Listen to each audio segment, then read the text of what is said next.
Es un honor, doctor Luis Carlos, acompañarlo nuevamente en este Centro para el Tratamiento y la Investigación del Cáncer. Tuve el inmenso placer de visitar estas instalaciones detenidamente hace ya más de un mes. Pudimos recorrer cada milímetro, podría decir, de estos 100.000 metros cuadrados, conocer a una muy buena parte de su personal técnico, administrativo y científico. Y desde ese momento venía haciendo una reflexión que le compartí a usted durante esa visita. Hace aproximadamente una década, un investigador, médico y experto en lo que es el desarrollo científico de investigación oncológica a nivel mundial, Siddhartha Mukherjee, escribió un libro que en inglés se conoce como The Emperor of All Maladies, el emperador de todos los males, que narra la evolución del cáncer. Lo particular de esa investigación histórica y académica es que desde hace más de 7.000 años se está tratando de entender esta enfermedad. Los griegos, quienes fueron los primeros codificadores galenos de investigaciones de las que se conozcan, entendían que se presentaba en el organismo una figura oscura, abultada, que solía muchas veces sobreponerse en la piel y que se parecía a un cangrejo. Y de allí viene esa descripción del cáncer. Desde hace 7.000 años se ha tratado de entender cómo se gesta, cómo ocurre, cómo se interviene, cómo se puede evitar un desenlace final, letal, fatal, y cómo se pueden tomar también medidas de carácter preventivo.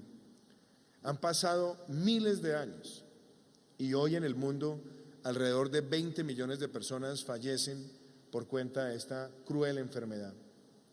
De una enfermedad que puede tener para algunos patrones genéticos que se repiten en miembros de una familia, o puede también llegar de manera inesperada a otras personas y que golpea de manera indiscriminada a todos los estratos de nuestra sociedad, a todas las razas, a todos los sectores, y que por lo tanto luchar contra ella, entenderla, es un deber ético, es un deber moral y es un deber de salud pública.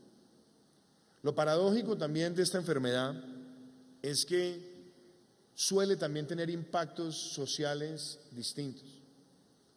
Por más de que tengamos avances en los sistemas de salud, por más de que tengamos niveles de aseguramiento, las familias más vulnerables, cuando tienen a una persona que padece esta enfermedad, terminan también sufriendo de manera bastante cruel los embates socioeconómicos.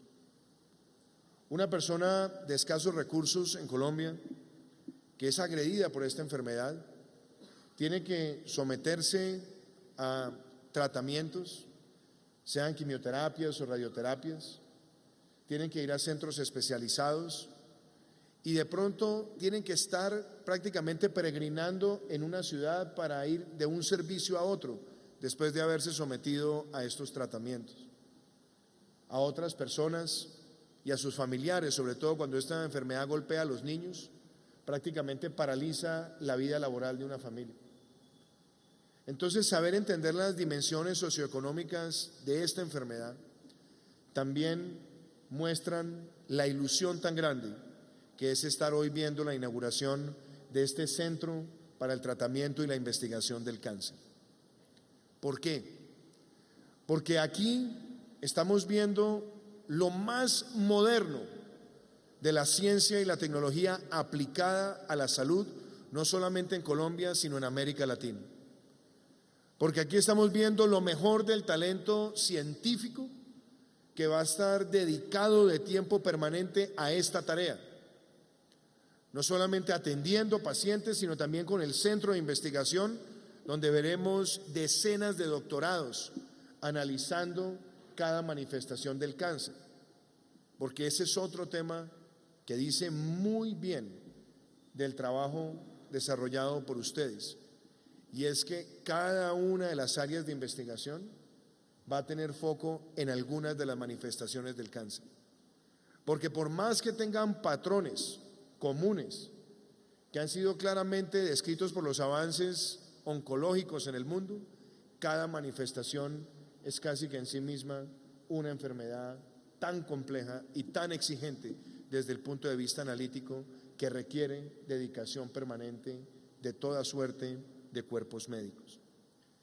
Y yo creo además que aquí vamos a ver en el año 2023 a plenitud cerca de 680 trabajadores y más de 7,000 pacientes en un año, que van a estar en esas 146 habitaciones, en las más de 35 unidades de cuidado intensivo y en cada uno de los tratamientos certificados y especializados que hoy marcan un referente regional, dándole vida, dándole esperanza y dándole alcance al anhelo y al clamor de tantas familias.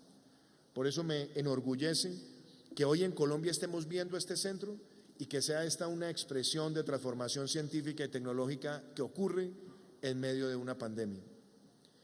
Pero quiero destacar algo también. Esto no sería posible sin la grandeza suya, doctor Luis Carlos, sin la capacidad filantrópica suya. Y yo se la quiero reconocer y destacar, porque en el mundo existe la caridad, y la caridad es dar a otro cuando el otro lo necesita, aunque muchas veces la caridad implica desprenderse de cosas que no son tan significativas, pero que pueden para nosotros representar un exceso o simplemente algo más, o tenemos la mera facilidad de cederle. Pero la generosidad y la filantropía son distintas, porque significa dar mucho más de lo que todas las personas pueden esperar, porque significa desprenderse de lo que cuesta, de lo que es ante todo una separación del comportamiento promedio de la sociedad. Y lo que hoy estamos viendo, señoras y señores, es una infraestructura que implica una donación de más de 400 millones de dólares en nuestro país, el mayor acto de filantropía para la salud en la historia de Colombia. Gracias, doctor Luis Carlos.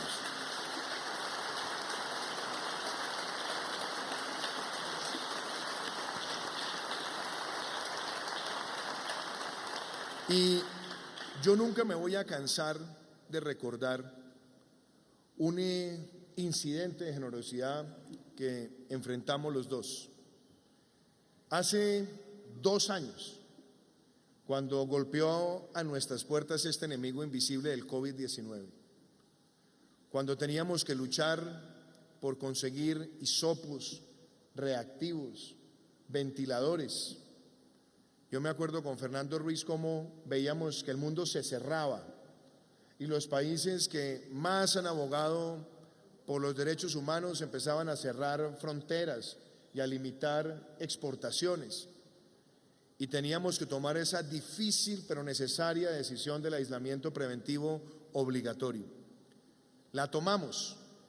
Y esa noche en la que me dirigía al pueblo colombiano, les expresaba que teníamos que salir a atender a esas familias que con el aislamiento iban a estar limitados en su interacción y en la capacidad de generar ingresos, y que teníamos muy rápidamente que poner a disponibilidad de tantas familias más de 2 millones de mercados. Nos sentamos con mi esposa María Juliana, quien edificó la campaña Ayudarnos hace bien, y empezamos a movilizar recursos. Y esa llamada que le hice a usted ese 20 de marzo, muy temprano en la mañana, que créame que me llené de valor para hacerle a usted la solicitud. Y le dije: doctor Luis Carlos, estoy llamando a los grandes empresarios de Colombia para que colaboren en esta campaña. Y recuerdo su frase: ¿de cuánto es el chequecito? Y yo nuevamente me llené de valor y le dije: doctor Luis Carlos, necesito 20 millones de dólares. No pasó un segundo y usted me dijo, ¿a dónde le giro el cheque? Porque esto lo hago por Colombia. Eso se lo quiero reconocer hoy.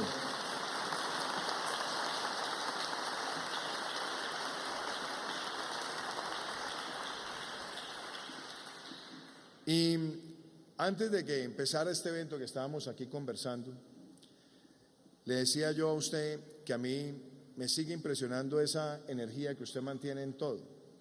Y yo me atrevo a decir que usted es un joven de 90 años, porque compartíamos algo de cuándo se envejecen las personas.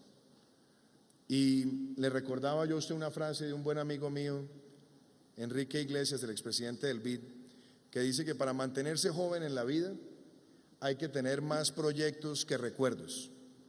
Y yo creo que hoy nos damos cuenta por qué usted siempre tiene más proyectos que recuerdos y usted le está dejando hoy una gran herencia al pueblo colombiano.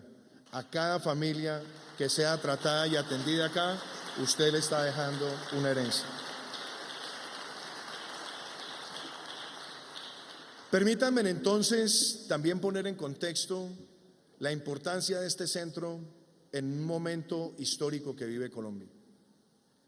La pandemia nos golpeó, afectó al mundo entero, pero nunca nos distrajo de seguir progresando en nuestro país. Nunca nos distrajo de seguir avanzando en las reformas que necesitaba el sector de la salud. Y no todas las reformas tienen que estar circunscritas a leyes. Hay reformas que son eminentemente de gestión y que también son el desarrollo de unas normas tal vez superiores. Pero este centro se inaugura tal vez también como una demostración de lo que Colombia es capaz de hacer en medio de una pandemia. Ningún otro país de América Latina ha inaugurado un centro de esta magnitud en medio de esta pandemia. Pero lo que nos complace es que hayamos logrado en medio de esta pandemia, con el concurso del ministro Fernando Ruiz, a quien quiero siempre destacarle su patriotismo y su compromiso, y sea también esta la ocasión para decirle que se lo sonsaqué del CETIC para que se viniera a trabajar al gobierno nacional. Logramos en medio de esta pandemia sacar adelante el esquema de punto final en salud, que va a saldar una deuda de 7.2 billones de pesos para dejar saneadas las finanzas del sistema de salud de nuestro país. Una decisión histórica y necesaria. Logramos también en medio de esta pandemia sacar adelante la ley del residente, donde hoy muchos jóvenes que con mucho esfuerzo están haciendo sus especializaciones van a poder llegar también a estos centros de salud y ser remunerados y permitirles también un alivio económico y a ellos y a sus familias para adentrarse en la práctica de especialidades tan exigentes como la propia oncología o radiología. Nos complace también que en medio de esta pandemia hayamos podido cerrar más de 11 EPS de mala calidad. Un excelente trabajo del superintendente de salud Fabio Aristizábal, trasladando más de 8 millones de personas sin que se sintiera, porque se hizo con buen tino, con buen manejo y demostrándole que las EPS de mala calidad tienen que salir para que se consolide en nuestro país un sistema de salud digno, eficaz, eficiente. Logramos también en medio de esta pandemia sacar adelante un plan decenal de salud. Y la primera vez en Colombia que se hace una política de salud pública estructural de más de 10 años para la población adulto mayor, entre otras cosas para abordar temas tan significativos como que el país triplicará su número de personas mayores de 65 años en las próximas 2 décadas, y eso significa preparar financiera y estructuralmente el sistema de salud para atender a quienes tendrán prevalencias de cáncer. Pero necesitamos que el país tenga los recursos para afrontar esa necesidad. También en medio de esta pandemia pusimos en marcha la historia clínica en línea, y dimos el paso estructural de pasar de miles de consultas domiciliarias o digitales a tener hoy más de 10 millones de consultas digitales o domiciliarias en el país al mes. Y logramos también dar otro paso estructural, y era que en el propio sistema de salud en Colombia pudiéramos llegar a superar los umbrales de cobertura que hoy nos llevan al 99.6%, casi cobertura universal, donde el 97% de tratamientos y medicamentos están cubiertos por el sistema de salud. Esto, apreciados amigos y amigas, nos tiene que hacer sentir muy orgullosos, porque ha sido el sistema de salud que ha tenido Colombia, con sus defectos, con sus virtudes, pero tomando las decisiones para mejorarlo, lo que nos trae a este punto y nos permitió duplicar las unidades de cuidado intensivo en medio de la pandemia y desarrollar un programa de vacunación masivo, equitativo, gratuito y seguro, que hoy pone a Colombia como el primer país de América Latina en el índice Bloomberg de resiliencia en el manejo de la pandemia. Este es un logro colectivo de nuestro país. Y a eso también quiero hoy agregarle que lo hicimos poniendo en marcha las medidas de protección social como el ingreso solidario, el PAEF, la devolución del IVA, los días sin IVA, en fin, toda una serie de políticas públicas que nos llevan como gobierno a dejar la mayor inversión social registrada en Colombia.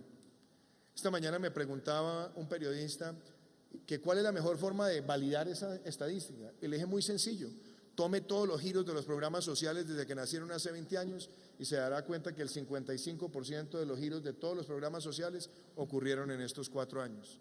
Tan sencillo como eso. Pero permítame también, doctor Luis Carlos, hacerle aquí un homenaje a la ciencia, a la tecnología y a la innovación, porque el país duró muchas décadas añorando que en el Consejo de Ministros se sentara la ciencia. Algo absurdo. La ciencia no se sentaba en el Consejo de Ministros, pero en nuestro gobierno creamos el Ministerio de Ciencia, Tecnología e Innovación. Sacamos adelante una misión de sabios. Integramos por primera vez la semana pasada el Consejo Científico Nacional, como lo tienen la gran mayoría de países de la OCDE. Desarrollamos un plan decenal de ciencia, tecnología e innovación. Estamos dejando la inversión en ciencia, tecnología e innovación en el 1% del PIB, quintuplicando el promedio de las últimas décadas, que estaba en el 0.2% del PIB. Haciendo las mayores convocatorias para proyectos científicos donde ahora el CIETIC podrá aplicar, y otorgando el mayor número de becas doctorales para la ciencia que ha entregado gobierno alguno, con 3.000 becas doctorales.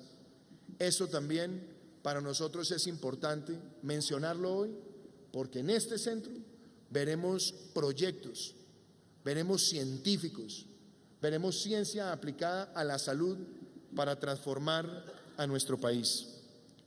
Y yo quiero cerrar con el mensaje social con el que empecé. Mi padre padeció de cáncer y recuerdo cuando lo acompañé a su primera sesión de radioterapia en la ciudad de Medellín.